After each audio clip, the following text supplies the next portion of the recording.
श्री स्वामी समर्थ. स्वामी भक्त हो. स्वामी अक्कलकोटीमध्ये आपला स्वागत आहे. परमभक्तांची भक्ती इतक्या कैलास उंचीवर पोहोचलेली असते की त्यांना मागे फिरणे ठाऊक नसते. आपली स्वामी भक्ती उत्कट असेल तर आपल्या उपासनेवर स्वामींच्या असीम कृपेचा न कोमेजणारा वर्षाव होतो हे लक्षात ठेवा.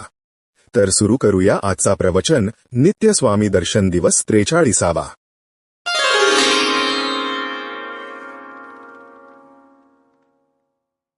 स्वामी द्वारकेतून एकदम अंतर्धान पावले आणि आकाशमार्गे वायुवेगाने निघाले.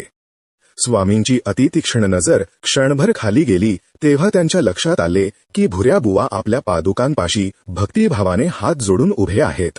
त्यांचे अश्रू आपल्या पादुकांवर पडत आहेत. भुऱ्या बुवांची आपल्याविषयीची अटूट भक्ती पाहून स्वामींचे अंतःकरण भरून आले. स्वामींनी मग नंदनवनातल्या कृष्ण पारिजातकाला गदागदा हलवले आणि काय आश्चर्य, भुऱ्याबुवांच्या घरातल्या पादुकांवर आणि भुऱ्याबुवांच्या मस्तकावर स्वामी कृपेच्या पारिजातक फुलांचा अक्षरशः सडा पडला. भुऱ्याबुवांची नजर आकाशाकडे गेली. स्वामींनी आपला उजवा हात उचलला आणि तेथूनच भुऱ्याबुवांना आशीर्वाद दिला. तिथून स्वामी जे निघाले ते थेट आपल्या पूर्वस्थानावर म्हणजेच गिरनार पर्वतावर एकदम प्रकट झाले.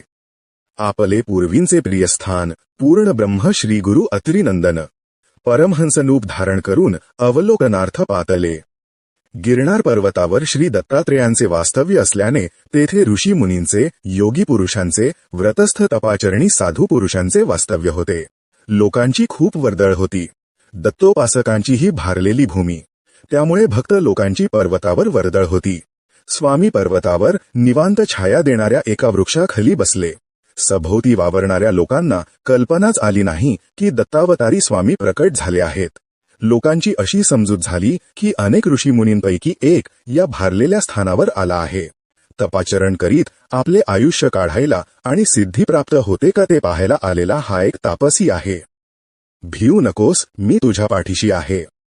परमभक्तांची भक्ती इतक्या कैलास उंचीवर पोहोचलेली असते की त्यांना मागे फिरणे ठाऊक नसते.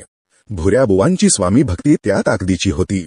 स्वामी स्थान सोडून अंतर्धान पावले आहेत, त्यांचे पुन्हा दर्शन होणार नाही या विचारांनी भुऱ्याबुवा अस्वस्थ झाले होते. निदान स्वामींनी आपल्या पादुका आपल्या घरात ठेवल्या ह्या समाधानात ते होते. परंतु त्यांच्या डोळ्यातला स्वामी विरहाचा अश्रुपात थांबतच नव्हता. स्वामींना हे अंतर्ज्ञानाने कळले.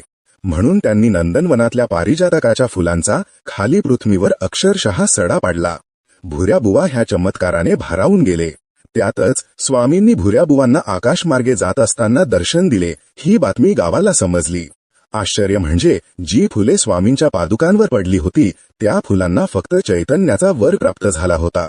किती दिवस उलटले तरी ती फुले कोमेजलीच नाहीत.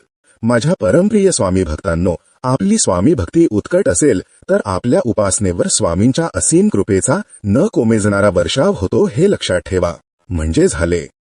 इति श्री नित्य स्वामी दर्शन दिवस 43 संपूर्णम.